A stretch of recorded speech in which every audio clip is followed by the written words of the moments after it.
Lovelies, good morning, good afternoon, good evening, depending on where you're watching me from. This is Nature's Beauty and you're welcome to today's episode.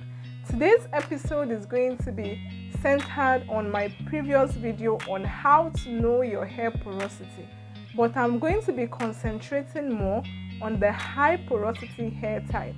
If you have not seen my previous video or you do not know your hair porosity, I will drop the link in the description box below.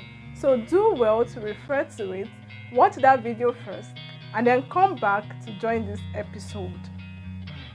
The high porosity hair type have their cuticle, which is the outer layer of the skin on the scalp, widely spaced, which makes them to appear very dull, not reflective, not glossy, and not shiny. And that is because of the way the outer layer is structured. It is not lying flat, hence there's not enough surface area for it to reflect light. The high porosity hair type is physically dry and dehydrated.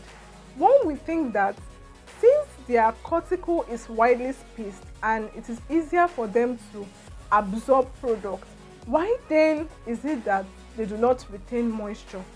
It is because the same way the cuticle is widely spaced and it enhances absorption of product is the same way it encourages evaporation of product, which makes the hair to be dull, brittle, it breaks up very easily, it becomes very dry, which in turn will not help them or encourage hair growth and length retention.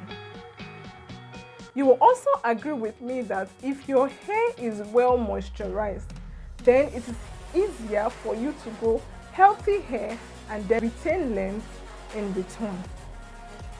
What are the don'ts for high porosity hair? The don'ts for high porosity hair, I would love you to have this general rule at the back of your mind. You want to avoid products that will further open up the cuticle. Any product at all or ingredients that would encourage the cuticle to open up or lift up more further, you want to stay away from it. 1. You want to avoid products that have high pH. Where pH is potential hydrogen, it is a scale that is used to measure alkalinity and acidity of products. And this scale ranges from 0 to 14, where 0 to 6 is acidic, 7 to 8 is neutral, and 9 to 14 is alkaline. Products that are acidic in nature would help close up the gap on the cuticle, but products that are alkaline in nature would further open up your hair cuticle, which will then lead to dryness and brittleness. So, for example, you have your apple cider vinegar and you have your baking soda. These two ingredients are very good when it comes to cleansing your hair, but then the baking soda have a pH of 8 to 9 and the apple cider have a pH of 4.5 to 6. So if you have high porosity hair, you want to stick to apple cider vinegar because it has an acidic pH, which is very good for someone that have high porosity hair. If you're using baking soda, what it will do is it will open up your cuticle further, and you know what that means, dryness and brittleness of the hair. Another thing that you want to stay away from is harsh cleansing surfactants. When you buy your products, especially your shampoos, you want to look out for sodium paryl sulfate, sodium lauryl sulfate, sodium laurate sulfate, and ammonium laurate sulfate. These 4 surfactants is not your friend if you have high porosity hair, and it is because it will open up your cuticle further and it will lead to dryness and brittleness of your hair. So in case you have any products now and you are sure that you have high porosity hair, go and check. If you find any of these 4 surfactants in your shampoo, you can give it out to someone that have low porosity hair, or you just discard it and get a new product that your hair would love or that is suitable for your own hair type.